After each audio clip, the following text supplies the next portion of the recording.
What is up, Insta? What is up, podcast? And what is up, YouTube? We're here with Slusser from Instagram. This guy is a competitive barbecuer in the barbecue world, Brian Slusser. Brian, tell us about how you got into the barbecue world, where it all began with you, Brian. Okay.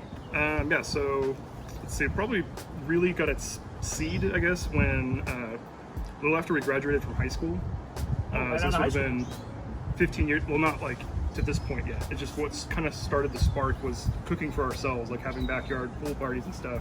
Yeah. Where it's not the adults anymore that are cooking, it's us. And it's like, oh, we can experiment a little bit.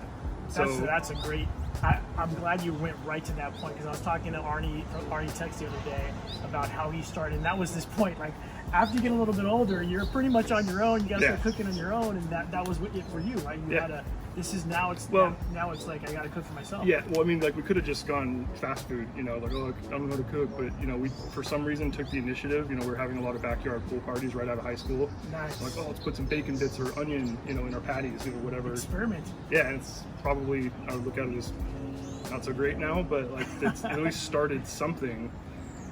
So that lasted a few summers, and then one spring, I think it was spring of 2014, I just was like, well, what's next? So I was like, well, there's smoking, that's a thing somewhere, but like no one talked about that here. No. That was not a thing in Southern California. So like, it very much was, I should say. There were competitions, there have been for decades in California, it's just you didn't... But you didn't have like a Traeger and Home Depot like you do today. No, actually, yeah, Traeger has done, well, I would never own one, but they've done an enormously great job of popularizing it. Bringing barbecue to the masses, basically.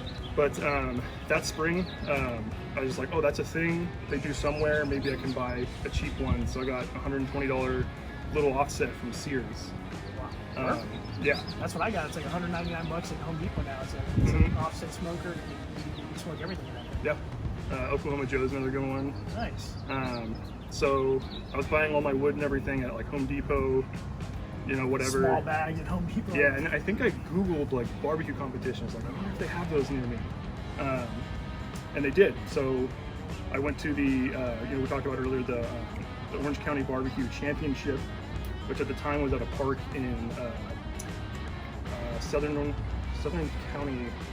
It escapes me now. I'm going to regret later not remembering off the top of my head. Your first barbecue competition? Yeah. Oh, wow. And check it out? Yeah, just to kind of see like, oh, this is a thing now, I guess. And I went and I saw that the Woodshed had a booth and they had just started competing.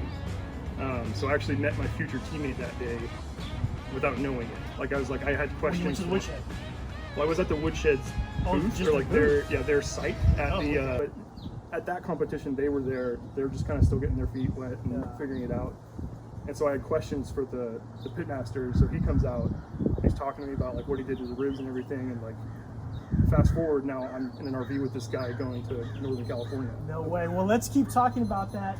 But we're at 125. He's got a Snake River Farms tri-tip in the Huntsicker right now as we speak. I don't want to throw him off his game.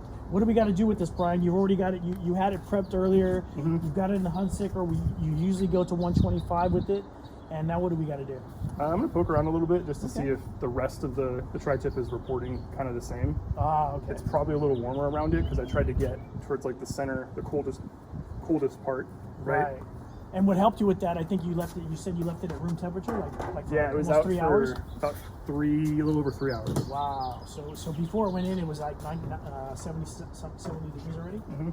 And now look at it. Wow. Beautiful. So even though it's probing at 125, you're going to check all different areas to make sure it's 125. Yeah, I just want to get like kind of like an aggregate feel of what's going on. Wow. So that's 128. Perfect. 128. A little on the higher side. They're on the higher side on the top. I'm pleased with that. That's awesome. So we'll let it come down now, rather than go right on the Santa Maria, which is what I used to do. I think we talked about that. Yeah, I used to do that. At a FaceTime yesterday, and I was like, for years, I would go straight from the smoker to the Santa Maria or gas grill in my early days to get the sear. And it's just like, well, I hope I get it to the temperature I like. But now we're stopped. It's gonna carry over a little bit. Then I want it to come down, and then it's gonna get seared. That's huge, because oftentimes I'll go right to the sear, and I'm lucky if I get that sweet spot, that 135 to rest.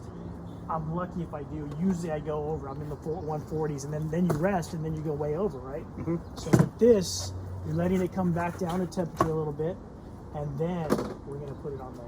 Right. Awesome. But before we do that, let's talk about more. You said you met the woodshed at that competition. Yeah. Then next thing you know, you're driving in an RV with the guy. You're Years later, but yeah. competing with them everywhere. You're part of the woodshed team. Did I miss anything? Well, I don't want people to think, oh, I've been competing since 2015. I really only have a few years of experience. Wow. It got intense, but like. But those few years, you learned a lot of Yeah. stuff. You worked with the full woodshed crew. Yeah. All the pit masters there. I mean, that's like a dream for guys like me that cook in the backyard. You're actually meeting them. You're asking questions. You're training with them. You're competing with them. Driving in an RV to the next competition with them. Yeah. And I mean, you go all the way into competitions. The other day, I saw you were in Arizona. Big Bear last Memorial Weekend. So you're doing all the competitions. What's that like? What's it? You talk about intense. What do you mean by intense? It depends on who you talk to. Like, I think I'm probably a unique example of someone who like just overanalyzes and like has to think about everything. So to me, it's very stressful. Like OCD, like me or something? No, it's just like I have to think about everything, every aspect of the cook. Like I walk through it in my head like a race car driver is turning laps, and Yeah. you know what I mean? Like A baseball player. and I can't turn it off. Oh, wow. Until the Yeah. competition is over, I can't turn it off. You don't sleep all that night? No. Wow. You're just thinking about it like crazy. Yeah, so like, I don't know, it's 2019 was probably the most intense year. We had 15 competitions ranging from NorCal to Arizona. Wow. And so that's obviously more than one per month. And every single one of those is like a week's worth of preparation. You know, you might make some tweaks to your recipes a little bit here and there.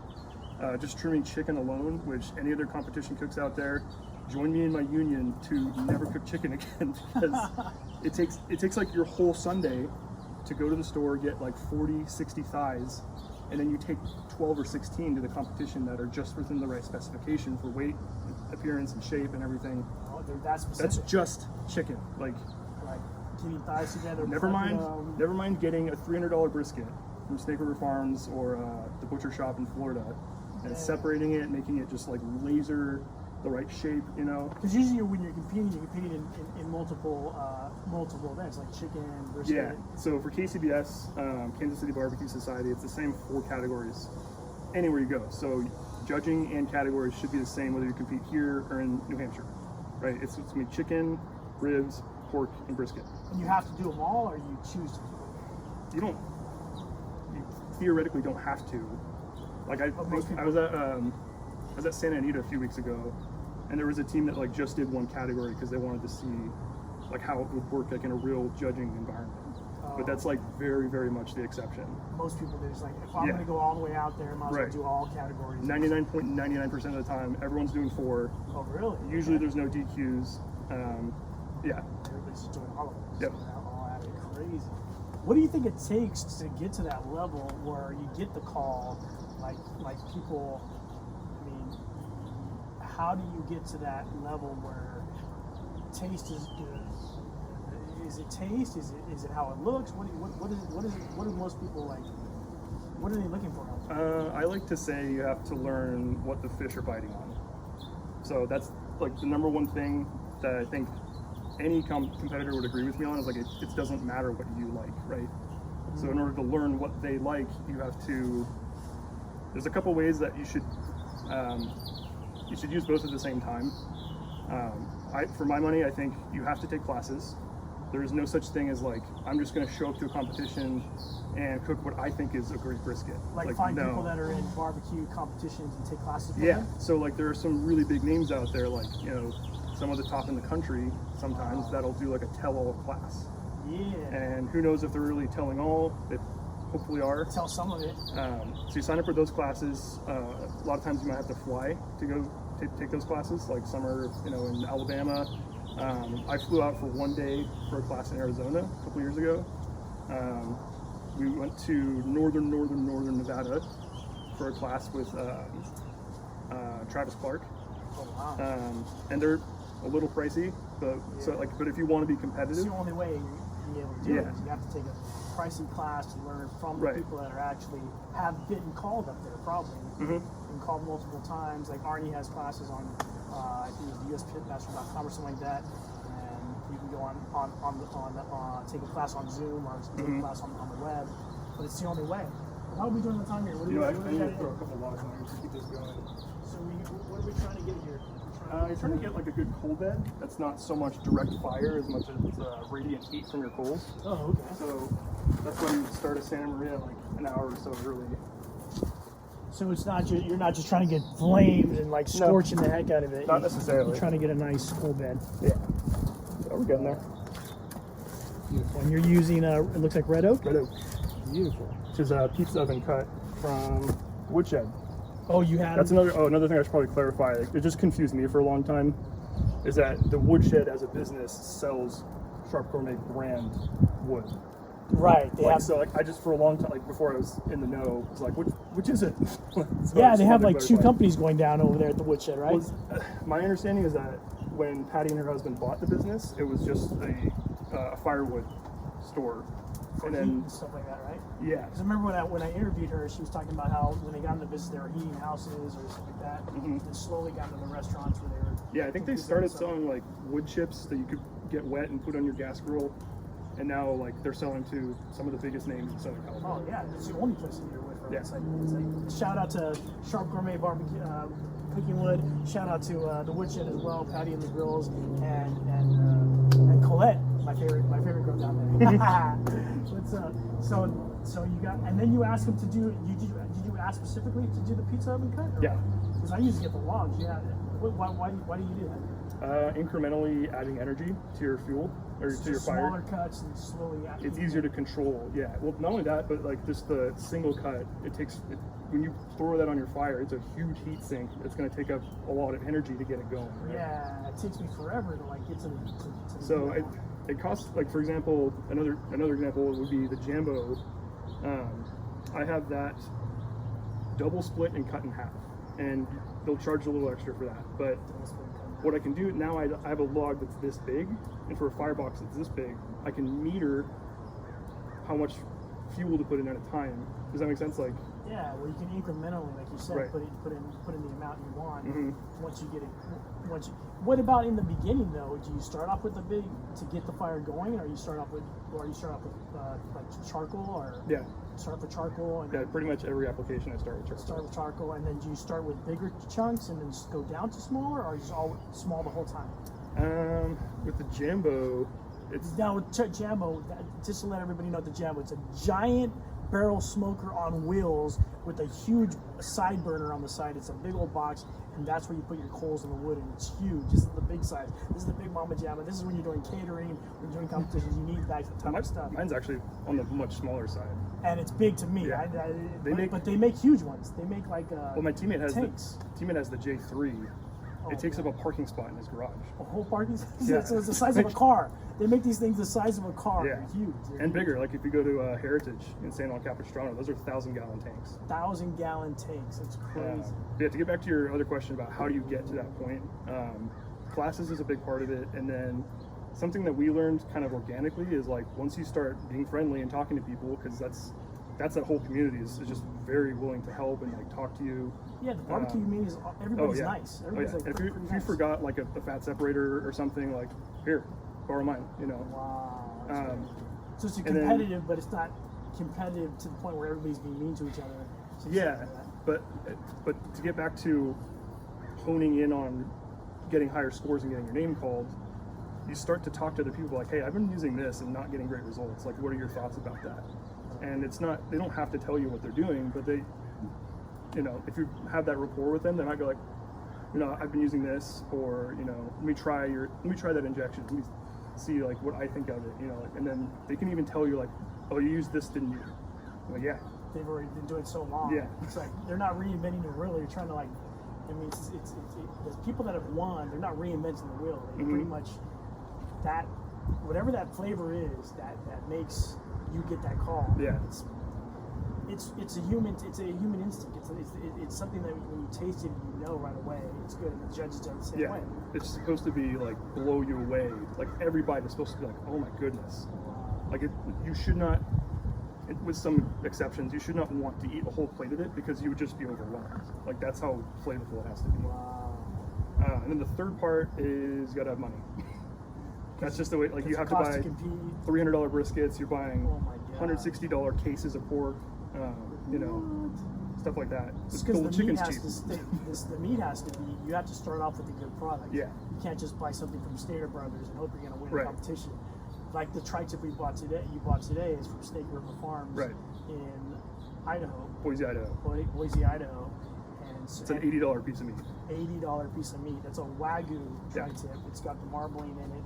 So when it breaks down slowly, all that collagen, all that tissue is going to break down over time.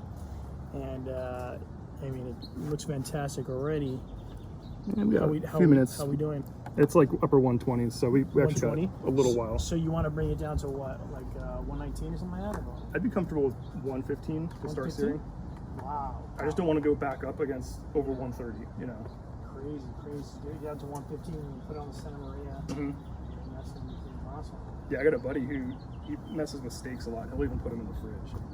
Really? Yeah. To get them down quick? Yeah. But just don't have anything else in there because you'll warm up the other stuff, right?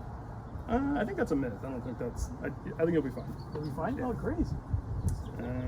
Yeah, that's competition life. It's a lot of hours logged in the RV. What is that? So and so you did that from like 2014 all the way till. Yeah, so that's the part I wanted to clarify. It's like I really only have a few years experience. So in 2015, I just learned about the woodshed at the Dana Point. Is the Dana Point State? Yeah, Orange County Barbecue Championship, Dana Point. Yeah. I was like, oh, where is that? Oh, that's like 5 minutes from my house. Right. It's like 5 or 10 minutes from me, right? It's on 55, right? It's the same thing, right? Yeah, it's like, basically next to the Orange Police Station, kind of pretty close to the Honda Center. So like, oh, that's cool. So of course I checked it out, and then was pretty fascinated with it. Bought my first WSN, the Weber Smoky Mountain, from them, and then there's a girl, you know, Renee. Yeah. She worked there at the time and was like, hey, you seem very enthusiastic. Next time we're competing, you know, come check it out.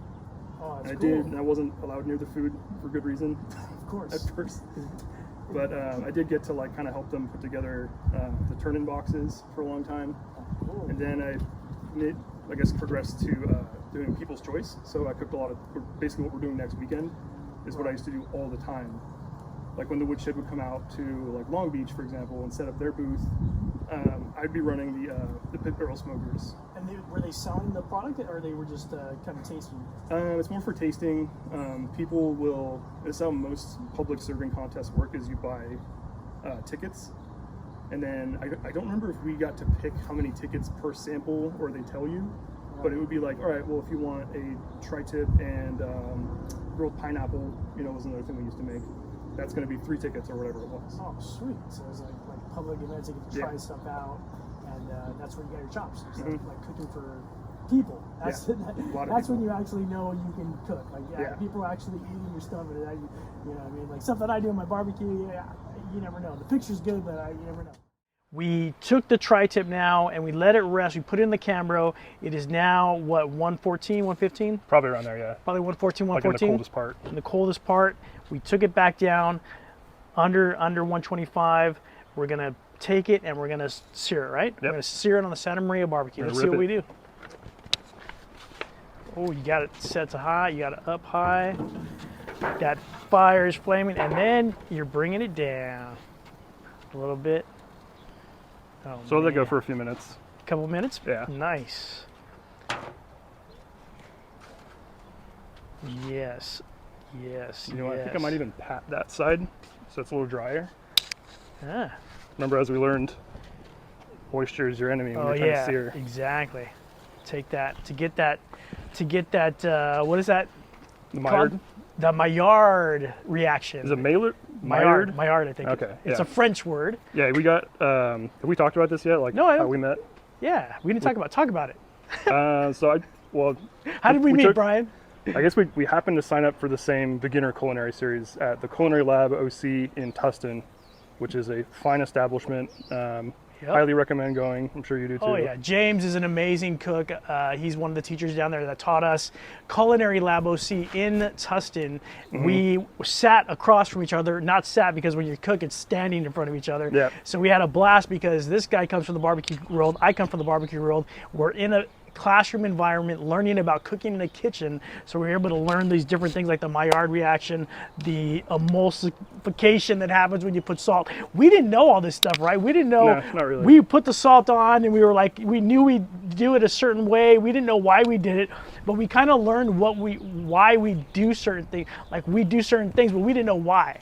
In the class, we learned why salt does what it does to meat. We learned what happens when we get that sear. What is the sear? It's the Maillard reaction. When proteins and sugar meet or something like that, I think they said in the class. Yeah, he gave us like a very specific definition. It was very definitive. It escapes me at the moment. James is very technical. So he was saying that when those sugars hit and the proteins meet on fire, on heat, you get basically that browning. That browning is called the Maillard reaction. And that's what we're looking for here. And like he was saying, we try to keep the moisture away. He dampened it with a towel because we don't want too much moisture, because when he flips it, we want that sear to happen right away. And to do that, you got to keep out as much moisture as possible. And that's why I think you let it sit too. So it's going to be an amazing process. When he flips it, we're hopefully going to see that beautiful Maillard reaction on it. We're going to see a nice browning on it, and it's going to be beautiful. I like I'm taking notes here on these levels. Like I would have had it down here and I would have burned the heck out of it because I don't know what I'm doing. Well, that might be what I should be doing. Brian had it up here, and then he slowly lowered it into heat, the heat area. Let's see what happens. Gosh, it smells amazing. This is a Snake River Farms tri-tip again. This thing has had beautiful marbling all the way through in the beginning. Yeah, we could be a little more aggressive with it. There we go. That's one thing it took me to get used to too, is like I would, well, we're slow and low guys, right? Every time we had the pans out, I would put everything super low. Like it would take me, James would be like, we only had like a 45-minute class. Like, you know, like you had to get things going in the kitchen. It's a little different. Like, you just reminded me of, especially early on in my barbecue path, like, my mother would have a hard time describing, because again, no one was talking about smoking at the time. oh It's no. like 2014, 2015. It's like, he's really, he's smoking, but not that People kind. thought I was smoking something. Yeah. But they didn't thought I was smoking like, oh, meats that's and cool. barbecues and Sounds like a real winner. yeah. And then it turned into like, oh, he's really good at grilling. I'm like, nope. No, I'm not. That's like a stovetop. I cook in the oven, the fire oven. So Yeah. it's a misnomer. Oh yeah. Now people know because it's there's like I said, these things are in Home Depot. But before that, it was like people thought we were smoking cigarettes or something. This is awesome. You hear that sound. You want to hear that sound, because it happens. It happens. Look at that. Oh, nice. Look at the color on that thing. Oh, gosh, push it into the light a little bit more. I want to see that freaking. Look at that. Oh my gosh! Look at the gristle off that thing. Woo! Now we're talking. That is what a tri-tip's supposed to look like. Beautiful. Beautiful, beautiful. Yeah, but you want to hear that sound, right? That's another thing we learned about is sound. The like not a bunch of smoke, like dry, like because then you're burning it. Yeah. This is you got a nice, you know, it's searing and it's not out of control. You got a nice sound to it. These are all the things you look at, and then you got the probe, so we don't go too far over.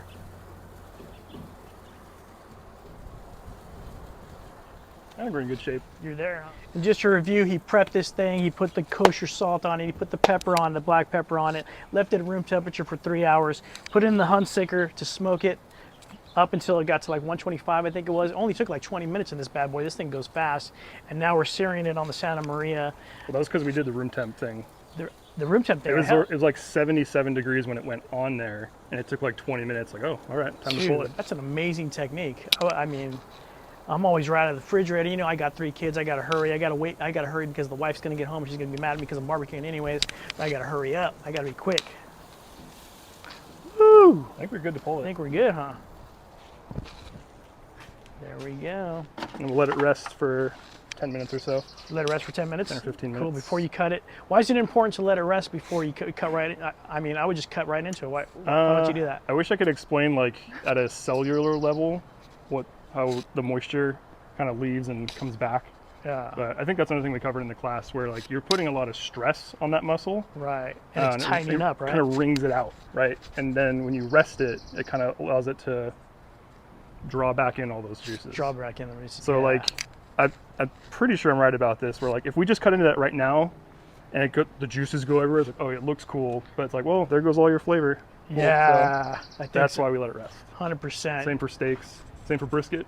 Way Brisket, probably, I was surprised. You could do like 10 hours, 15 hours. That's I was like, what? Probably the most important thing you can do with brisket is build in your timeline for it to rest like at least 2 hours. Like in a Cambro, of course. Yeah. But it's got to like reconstitute itself. I was tripping out. Then I started looking at the Cambros that have the heat cycle in it. Like they have the heaters in it. Oh, yeah. You can buy the Cambros and keep it at 150 and just leave it like for, you can leave it for the whole day.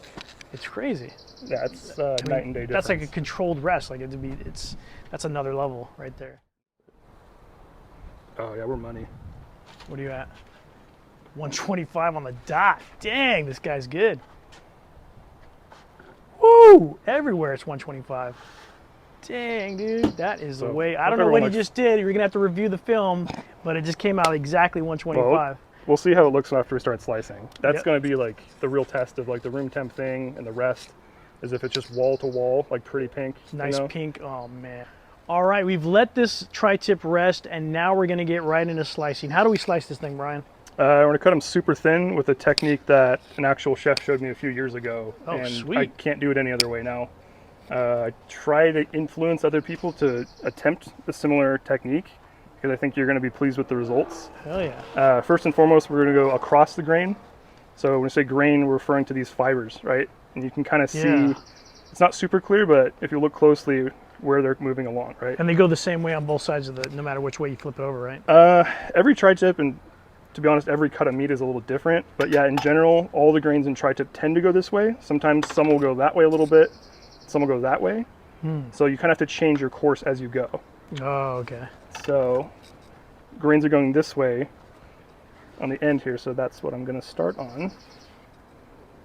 And this technique we were talking about off camera is where I'm putting the edge of my knife. This is a Victorinox 12-inch roast slicer. It's got a little bit of flex to it. I love the Victorinox brand. That's what allows me to get in there and just laser sharp, make these big paper thin cuts. Damn.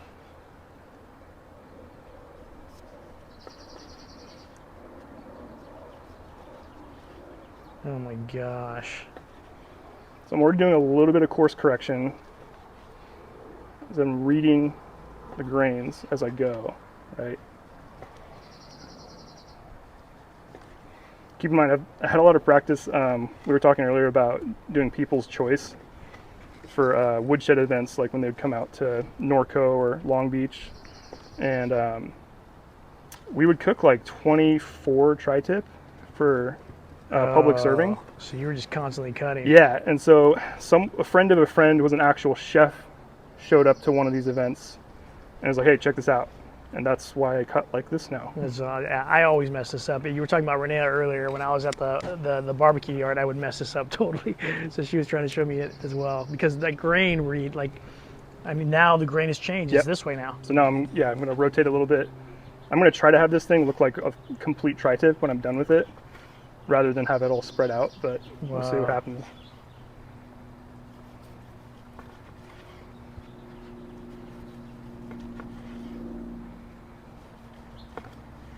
This cutting board is a huge help too. This is a Popple Woodworks custom cutting board. That's right.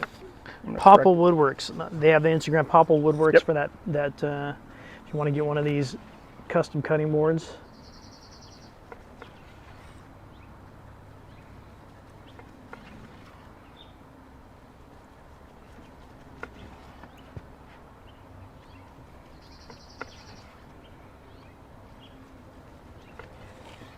Dang, and it's all stained together.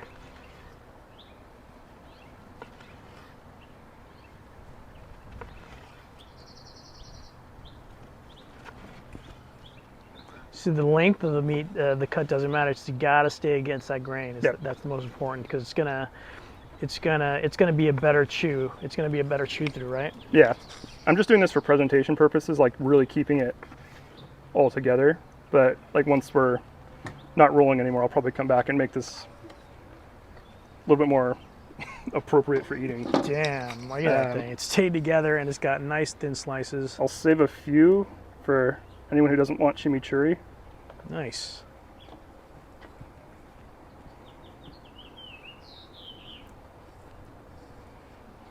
And you got a nice homemade chimichurri sauce on the side that you put together. There's like 8 or 10 ingredients, and each one takes 5 or 10 minutes of your time to really Oh yeah. do it properly. There's different ways that people do them, right? They're different styles. Oh and, yeah. But the base of it's basically vinegar and oil. Red wine vinegar and extra virgin olive oil. Extra virgin olive oil, and then a bunch of different herbs. There you have It's it. crazy. Beautiful. Look at that thing. Oh my gosh. You'll fan it out a little bit. Oh my gosh, that thing is beautiful. Look at the pink inside. Oh my gosh. There's the neighbor's dog. So when you get to that 125, that's the color you get. Yeah, I think I'm pretty pleased with that. Oh hell yeah. That doneness. Could be a Should little better. we take a piece of this and give it a Sure. shot? Grab one. Beautiful. This is a coarse chop chimichurri. I prefer like all those textures, you know. Yeah. But Oh yeah. every time I do this, I always go like, please be honest. Would you Oh. prefer like more of a puree? So Right. No, I like Yes, the no, I like no. the chunk. I like that chunk. Let me give it a shot. Here, grab one too. And we'll give it a saluda.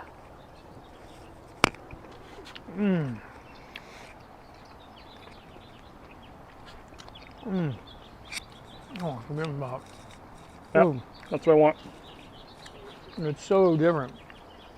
You gotta try another one. I don't know. It just melts in your mouth. That chimichurri is freaking awesome. But what kind of olive oil do you use? It's got a nice flavor to it. California. California olive oil? Man, that's freaking good. That's freaking amazing, Brian. Good job. That's how we do it here with Brian Slusser Barbecue. I want a big shout out to the Woodshed OC, Sharp Gourmet Cooking, Propel Woodworks. You saw the choppy block, Huntsicker Smokers in the back, Jambo Pits as well. Snake River Farms gave us this tri-tip. Actually, he bought it, but it's a Snake River Farms tri-tip. B Sluss, if you want to follow B Sluss on Instagram, KCBBQ Society, if you want to learn about competition. And thank you for listening. If you want to sponsor the channel, hit that description on the bottom. And for as little as $1 a day, you can support the podcast as well. And we will see you soon.